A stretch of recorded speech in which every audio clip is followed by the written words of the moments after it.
All the poor things, beautiful music, shot so fucking well, and funny as hell.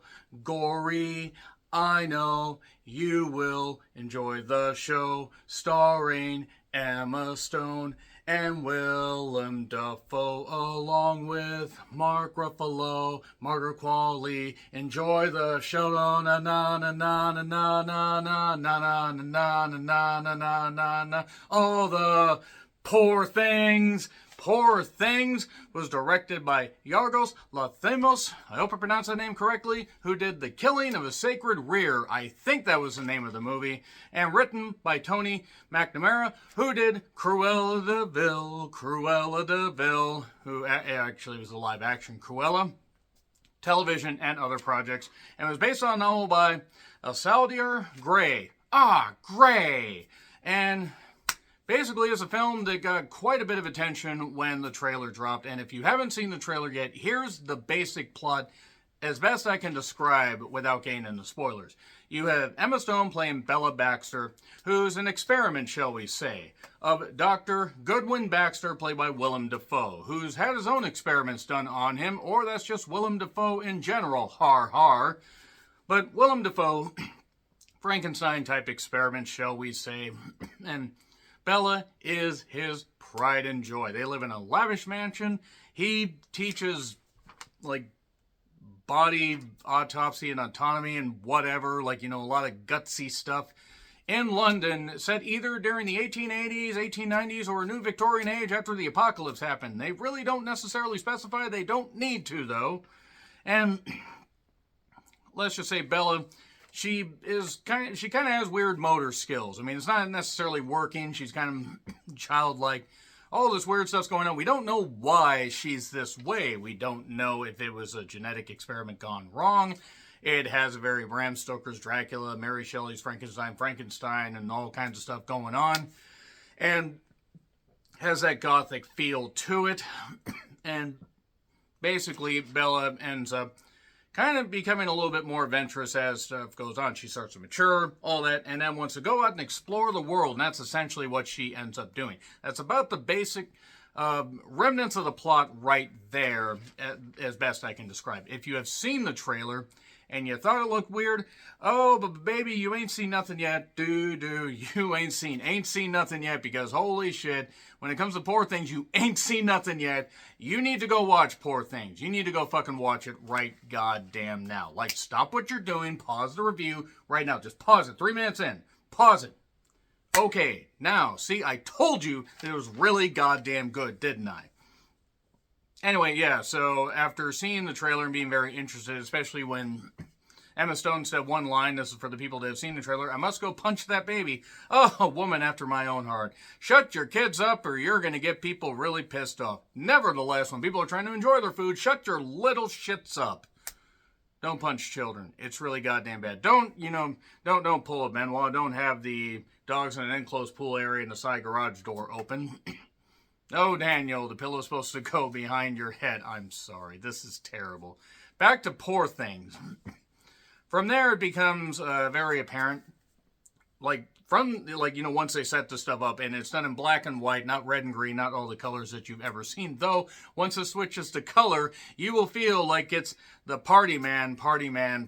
My God, there's a lot of vibrant color and a lot of great, incredible. The cinematography is some of the best I have seen in years. This is filmed beautifully. It's filmed like a dreamlike sequence, yet also it's filmed through, the eye of like somebody that is gradually maturing and learning about the world and everything, and the way they frame some things and have it where it's like almost like the creature from It Came From Outer Space is like filming this, or you're seeing through their eye. And it was a great goddamn movie too. Check out that movie.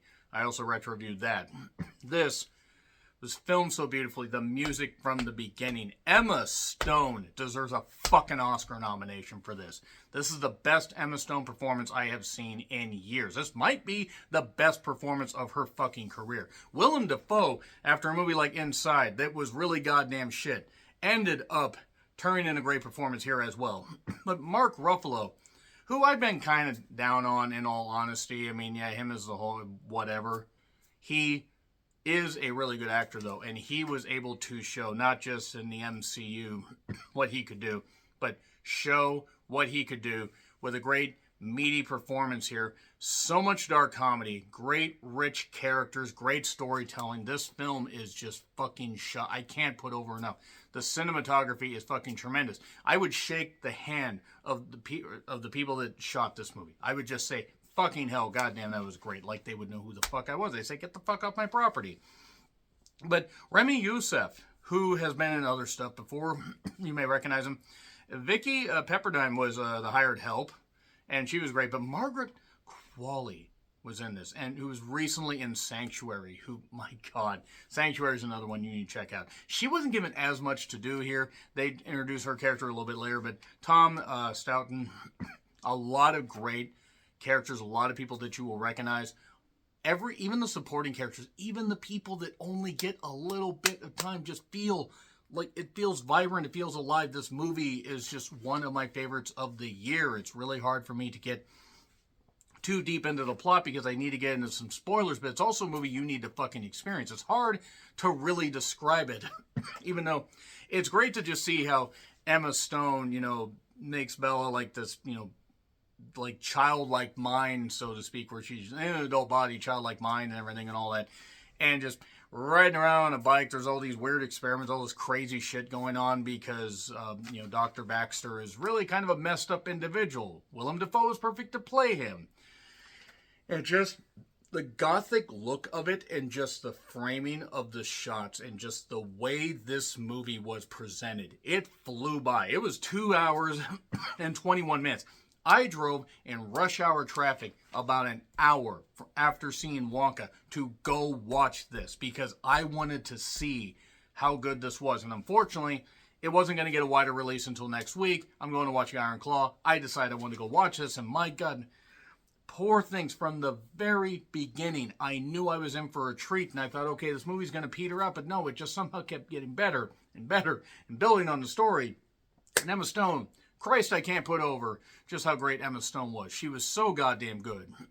And there were points, having a nymphomaniac type Emma Stone ride you. Who would want that? Me. I think anybody would. But nevertheless, Emma Stone, great, rich character, and so many other great performances in this. This movie deserves a lot of fucking Oscar nominations. This needs to get an Oscar nomination for musical score. It definitely needs to get one for cinematography. I don't know if it's going to get one for Best Picture. It might. They've expanded the thing where they've included like 12 nominees for Best Picture. But the best part about this movie, it was made on a $35 million budget, which blows my goddamn mind because the sets are so good. And yes, obviously there are green screen effects. Obviously there's this stuff, but it feels rich, it feels alive. These sets felt like stuff you would actually see, even as it seemed fanciful and ridiculous. Unlike Wonka, when I watched that and everything, and you can check out my review of that movie to see how I felt about those particular things. But again, great music, great cinematography, just great stuff. Great all around. I really fucking enjoyed this movie. I enjoyed it from beginning to end. I was thinking about it on the way home, running errands, this kind of stuff. Couldn't stop thinking about the movie. Might actually go watch it in theaters again. I don't know, though. I don't know if I'm going to have time, but I will absolutely be buying this either on digital or buy this on Blu-ray because I was really having a great goddamn time with this. And just the tone of it, but just the comedy. One of the funniest movies I've seen this year. And there were uncomfortable moments, a lot of uncomfortable moments, but it was presented with such a great tone and freshness about it. It felt familiar yet fresh at the same time. It felt like something that you had never seen before in your life, but you felt a little familiarity with some of the characters. It's really hard to describe otherwise. I'm going to get into spoilers. You can check it out in theaters, though. If it's in your area, I absolutely recommend that you check it out because it's 100% great. It's so fucking good. Emma Stone, music, cinematography, all great. 3, 2, 1, and spoilers. Okay, so we start in the beginning. There was rap, as our Lord and Savior Dr. Dre once said. And basically, Dr. Baxter gets Max McCandless. Yes, that's his actual name. Read up on the history of these various names and everything. It actually kind of all ties together as to how, some of these names have like a little bit of historical context. That's one thing I'll leave. You can check out the IMDb page, or if you know your history, you'll figure it out. Willem Dafoe basically has created, or, helped bring Bella to life. How did he bring her to life? We find out as time goes on. Max starts to fall for Bella. Max is a student at whatever university or whatever school Baxter is teaching at. And also there's a help Miss Prim, Vicky Pepperdine, who again, fucking tremendous, just great, just great. Doesn't get a ton to do, but she makes the most of it. And Max is here to study, ends up kind of falling for Bella. Bella, naturally, as time goes on, she has a childlike mind. She even pisses herself. And also there's these weird little fucked up creatures like a French bulldog's head on a hen's body and a duck's head or a goose's head on a dog's on the French bulldog's body. It makes no sense, but it also makes perfect sense at the same time. And we're shrouded in mystery as far as to what happened with Bella. And then she ends up meeting Duncan Wedderburn, who is played by Mark Ruffalo. And he discovers, like, you know what? Hey, I want to be a bit of a playboy. I want to take this woman away and take her on a goddamn tryst. And just so, or take her on, a trip and everything like I always do. And wine and dine her and then get rid of her like I have so many other women is what he's thinking. And also, just before this, there was a funny thing where Bella ends up with a little bit of self-discovery and then starts shoving various fruit and vegetables in her. There was one funny moment where they went out in a carriage, and Bella wanted ice cream or whatever, and they didn't want to go out, even though, Max was right there. He could have gone and gotten it. I mean, that's one little thing I kind of... But they ended up chloroforming her, and then they ended up stripping her down or whatever. Said, oh, I see, it's okay when they do it. Anyway, let's move on from that. Let's just move hastily along from that. Don't do that. Don't do that, kids. Don't do that. Only make sure that you're with somebody who's willing. Children. Why did I say children like that? Adults. Young adults and adults otherwise. Moving on. Basically, Bella discovers all the stuff about herself, becomes sexually charged. Her and Duncan end up going off on this trip, and naturally, after a while of trying to, Baxter trying to not have her go, Dr. Baxter not have her go, just let her go. And this was right after Max had basically proposed to Bella, but she is not developed yet. She's now like this. So, meanwhile, Duncan and Bella go off. Great stuff in Lisbon and all this stuff. There's a lot of sex.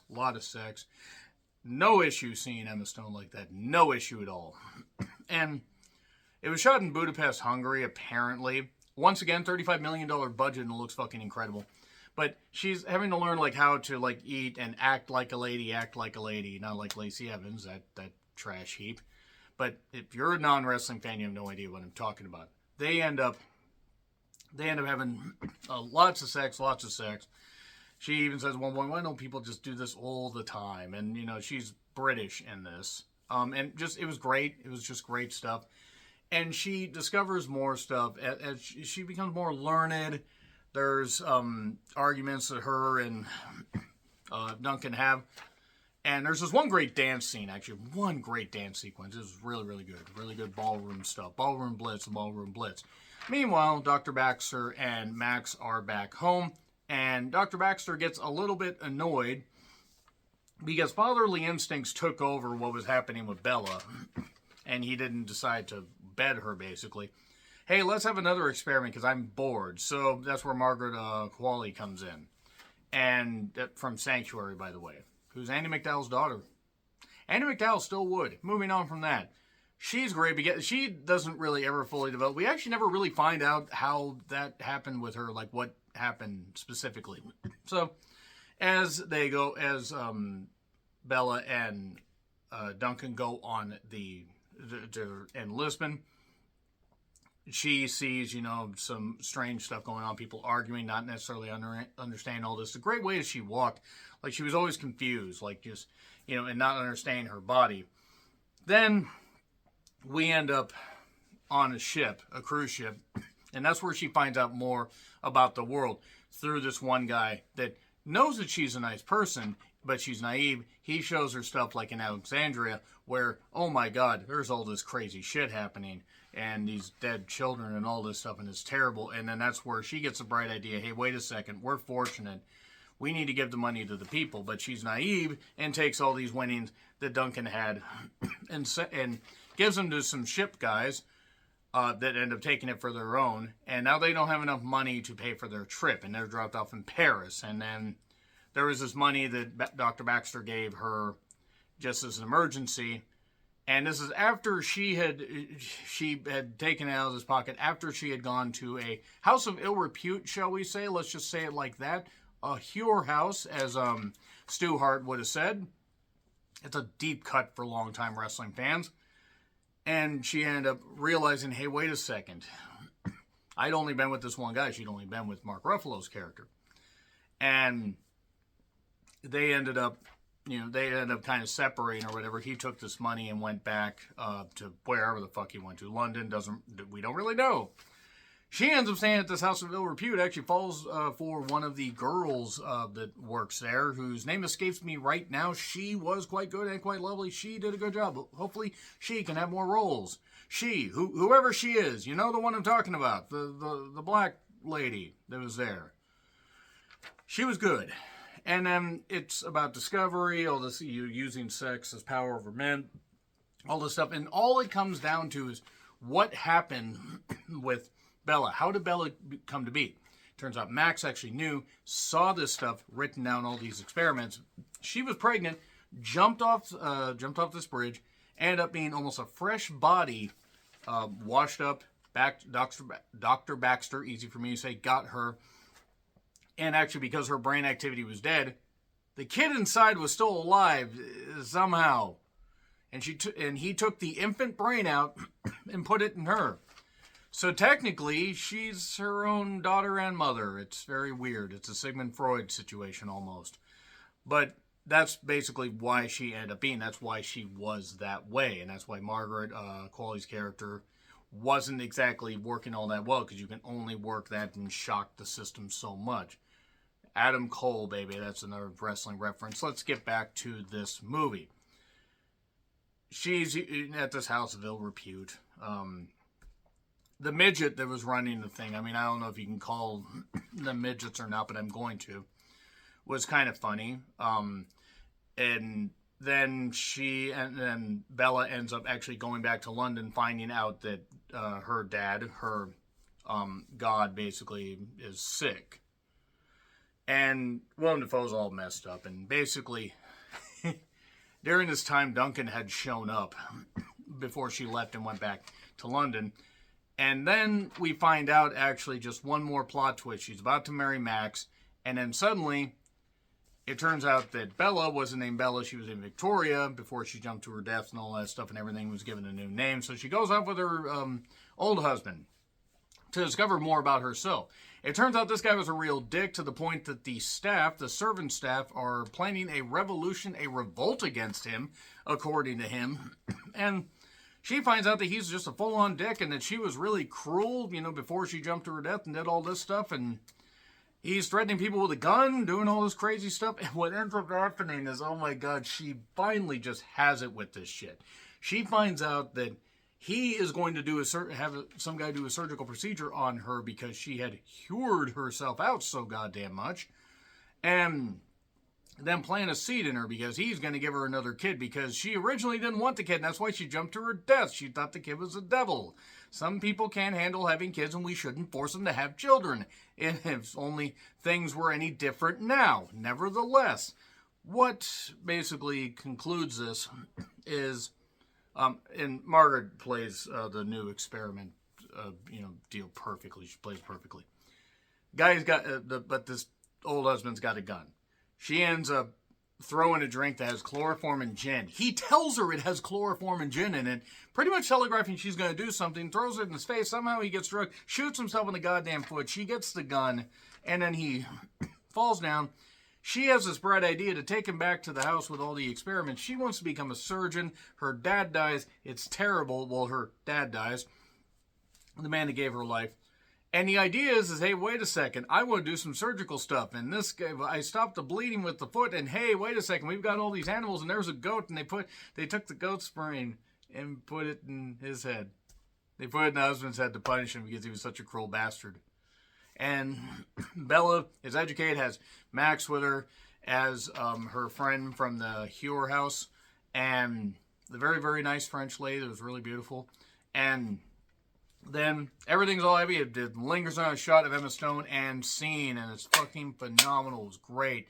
A plus. Absolute A plus. One of the best films of the year. Top 10 easily. Might be top 5. Still got to work that stuff out, even though we really don't got a lot of time left in this year before I wrap things up. So agree, disagree with what I said. Like, share, subscribe, Twitter handle in the description. I'm John Rutland. I'll see you soon.